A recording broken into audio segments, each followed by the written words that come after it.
हाल ही में Oscar winning music composer AR. Rahman ने BBC को इंटरव्यू दिया। इस इंटरव्यू में ए.आर. रहमान ने कुछ ऐसे जवाब दिए हैं जिनकी वजह से अब ये सोशल मीडिया पर काफी वायरल हो गया है। इसमें ए.आर. रहमान ने इंडस्ट्री में काम मिलने को लेकर बातें बताई, पावर शिफ्ट को लेकर चीजें कहीं, उनकी बीती फिल्म छावा और आने वाली फिल्म रामायण पर भी बात की। साथ ही इंडस्ट्री में कम्युनल यानी सांप्रदायिक भेदभाव को लेकर उन्होंने क्या कहा, इन सभी चीजों पर अब जोरदार चर्चा हो रही है। कुछ लोग उनके बयान पर सवाल उठा रहे हैं तो कुछ लोग कह रहे हैं कि ए.आर. रहमान ने सच कहकर बड़ी हिम्मत वाला काम किया है। बात यहां तक पहुंच गई कि फेमस राइटर और लिरिसिस्ट जावेद अख्तर ने इस पर रिएक्शन दिया। मशहूर सिंगर हरिहरन और शान भी सामने आए और अब एक्ट्रेस व सांसद कंगना रनौत ने भी प्रतिक्रिया दे दी है। क्या क्या कहा जा रहा है, ये समझने के लिए इंटरव्यू के उन हिस्सों पर नजर डालते हैं जिन्हें लेकर सुर्खियां बनी हुई हैं। यह इंटरव्यू 14 जनवरी 2026 को बीबीसी एशियन नेटवर्क ने पब्लिश किया। इसे बीबीसी रेडियो के जर्नलिस्ट हारून रशीद होस्ट कर रहे थे। हारून रशीद पाकिस्तानी मूल के पत्रकार हैं। इंटरव्यू में उन्होंने कुछ ऐसे सवाल पूछे कि जवाबों ने खबरें बना दी।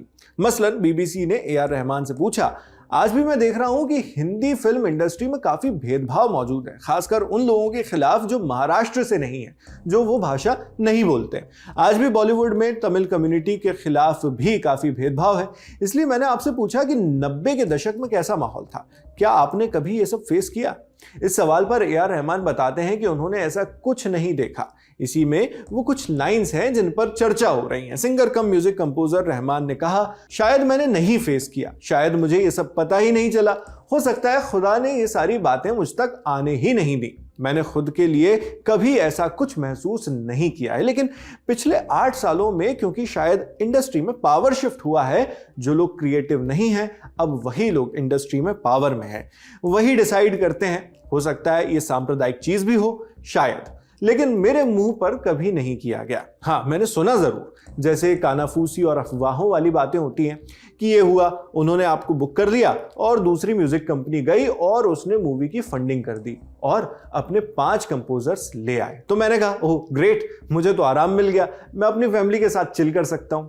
ये जवाब सुनकर बीबीसी के इंटरव्यूअर हैरान रह गए। शायद उन्हें इस जवाब की उम्मीद नहीं थी, तो उन्होंने इसके बाद कहा, मगर इस नजरिए के लिए तो बहुत पॉजिटिव सोच चाहिए। फिर ए.आर. रहमान काम तलाशने को लेकर जवाब देते हैं। ये भी वो एक टॉपिक है जो अभी सोशल मीडिया पर बहस का कारण बना हुआ है। ए.आर. रहमान ने कहा, क्योंकि मैं काम की तलाश में नहीं रहता, मैं चाहता हूं कि काम मेरे पास आए। मैं चाहता हूं कि जो मैं कर रहा हूं, मेरी ईमानदारी, मेरा काम, वही चीजें मुझे आगे काम दिलाएं। मैं काम की तलाश में नहीं जाता। मुझे लगता है जब मैं खुद काम ढूंढने जाता हूं उसका उल्टा असर हो जाता है। हर बार जब भी मैं तलाश करता हूं तो वो जिंक्स यानी अपशगुन की तरह बन जाता है। जो भी मैं डिजर्व करता हूं वो मुझे खुदा से खुद मिल जाता है। हो सकता है आपने कई सोशल मीडिया पोस्ट पर यह देखा पढ़ा हो जहां यह दावा किया जा रहा है कि ए.आर. रहमान काम ढूंढने जा रहे हैं लेकिन उन्हें कोई काम नहीं दे रहा। तो उन दावों की असल सच्चाई यह है, असल में ए.आर. रहमान ने ये बातें कही थी। उन्होंने छावा, भेदभाव, मजहब और रामायण पर क्या कहा वो भी आपको आगे इसी वीडियो में बताएंगे, मगर फिलहाल पहले रिएक्शंस की बात करते हैं जो इस वीडियो पर आ रहे हैं। सबसे पहले राइटर और लिरिसिस्ट जावेद अख्तर का रिएक्शन। जावेद अख्तर ने न्यूज एजेंसी IANS से कहा, मुझे कभी ऐसा नहीं लगा। मैं यहाँ पर मुंबई में सभी लोगों से मिलता हूँ, लोग उनका यानी ए.आर. रहमान का बहुत आदर करते हैं। हो सकता है लोग ये समझते हो कि अभी वो वेस्ट में ज्यादा बिजी हो गए हैं, ये समझते हो कि उनके बहुत बड़े बड़े शोज होते हैं, उनमें ज्यादा टाइम चला जाता है, तो शायद हमारे लिए उतने उपलब्ध ना हो।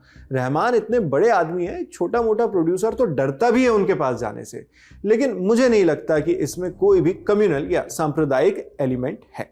इसी तरह सिंगर शान ने भी किसी तरह के कम्युनल या माइनॉरिटी वाले एंगल को नकारा। उन्होंने न्यूज एजेंसी IANS से कहा, मैं भी सालों से सिंगिंग कर रहा हूं और मुझे भी ज्यादा काम नहीं मिल रहा है। मिस्टर रहमान अपनी सिग्नेचर स्टाइल में काम करते रहे हैं। ये बहुत उम्दा बात है कि वो एक कंपोजर हैं और उनके फैन घट नहीं रहे हैं, बढ़ रहे हैं। उन्होंने आगे कहा, मुझे तो नहीं लगता इसमें कोई सांप्रदायिक माइनॉरिटी एंगल है, ये म्यूजिक में नहीं होता। अगर ऐसा होता तो माइनॉरिटी से आने वाले हमारे तीनों सुपरस्टार्स के 30 सालों में इतने फैंस बढ़ते नहीं। हालांकि सिंगर हरिहरन ने म्यूजिक इंडस्ट्री में पावर शिफ्ट को लेकर जरूर एक ग्रे एरिया बताया। NDTV की एक रिपोर्ट के मुताबिक हरिहरन ने कहा, मौजूदा इकोसिस्टम न तो ब्लैक है न वाइट है, उन्होंने कहा ये ग्रे एरिया है। हरिहरन कहते हैं, मैं सच में ये चाहता हूं कि ज्यादा क्रिएटिव लोग या कम से कम ऐसे लोग जो असल में म्यूजिक में दिलचस्पी रखते हैं वो इंडस्ट्री के ये सारे फैसले लें। उन्होंने जोर दिया कि म्यूजिक के प्रति संवेदनशीलता कमर्शियल फायदों से ऊपर रखी जानी चाहिए। हरिहरन ने कहा, आपको पहले क्रिएटिविटी के बारे में सोचना चाहिए, बाद में पैसों के बारे में। जब आर्ट की बात आती है तब अगर आप सिर्फ पैसों के बारे में सोचते हैं तो पता नहीं फ्यूचर क्या होगा। जहां हरिहरन की बात काफी हद तक ए.आर. रहमान के दावों को सपोर्ट करती नजर आई, वहीं बीजेपी सांसद व एक्ट्रेस कंगना रनौत ने खुले तौर पर उन्हें निशाने पर ले लिया। 17 जनवरी को कंगना ने अपने ऑफिशियल इंस्टाग्राम हैंडल से स्टोरी पोस्ट की। इसमें उन्होंने म्यूजिक कंपोजर ए.आर. रहमान को संबोधित किया। कंगना रनौत ने कहा, डियर ए.आर. रहमान जी, मैं फिल्म इंडस्ट्री में पूर्वाग्रह और भेदभाव का सामना करती हूं क्योंकि मैं एक भगवा पार्टी को सपोर्ट करती हूं, मगर मुझे यहां कहना होगा कि मैंने कभी भी आपसे ज्यादा पूर्वाग्रह और नफरत से भरे व्यक्ति को नहीं देखा। मैं आपको अपनी डायरेक्ट की फिल्म इमरजेंसी सुनाने के लिए बेताब थी, लेकिन सुनना तो छोड़िए, आपने मुझसे मिलने तक से इनकार कर दिया। मुझे बताया गया कि आप एक प्रोपेगेंडा फिल्म का हिस्सा नहीं बनना चाहते, जबकि उस फिल्म ने काफी तारीफें बटोरी, मगर आप अपनी नफरत में अंधे हो चुके हैं। मुझे आपके लिए खेद है। यहां कंगना रनौत ने ए.आर. रहमान के प्रोपेगेंडा फिल्म्स न चुनने को लेकर कुछ बातें कही। ये बात भी उसी इंटरव्यू से आई है। अब इंटरव्यू के उस हिस्से पर चलते हैं जहां ए.आर. रहमान से फिल्मों के चुनाव को लेकर सवाल हुआ। पूछा, हम एक ऐसी दुनिया में है जो पहले से कहीं ज्यादा डिवाइसिव हो चुकी है, यानी बढ़ चुकी है। लोग आज उन चीजों से पहले से कहीं ज्यादा डरते हैं जो चीजें उन्हें समझ नहीं आती। इसके जवाब में ए.आर. रहमान ने कहा, यह बिल्कुल सच है। जो चीज आप समझते नहीं है उससे आप डर जाते हैं, फिर उसके खिलाफ खड़े हो जाते हैं। जबकि मुझे लगता है कि हमारा पूरा पर्पस ही मिलजुल कर सोचने समझने की भावना रखने का है।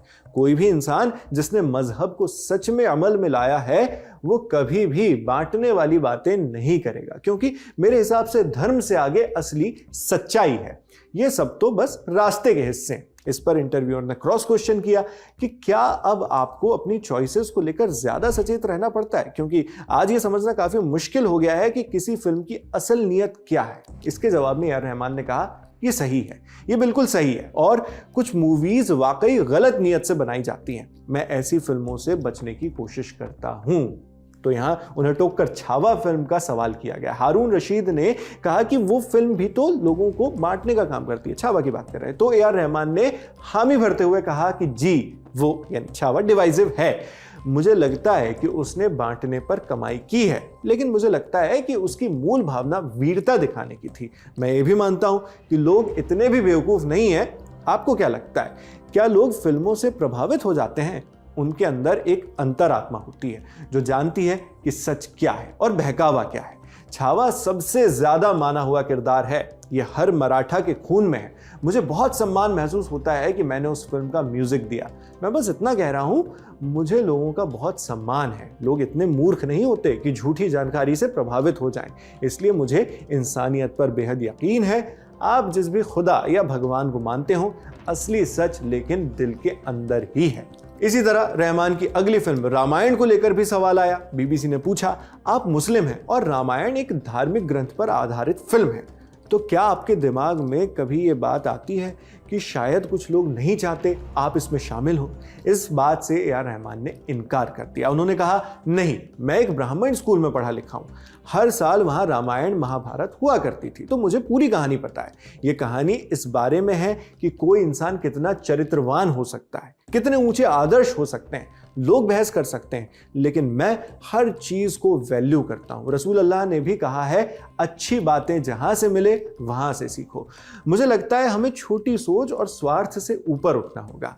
जब हम ऊपर उठते हैं तो हम चमकते हैं, यही बहुत जरूरी है। क्योंकि इंटरव्यू अंग्रेजी में था, इसलिए हमने आपको इसका हिंदी में भावानुवाद बताया है। इंटरव्यू तकरीबन 1.5 घंटे का था, जिसमें विस्तार से बात की गई थी।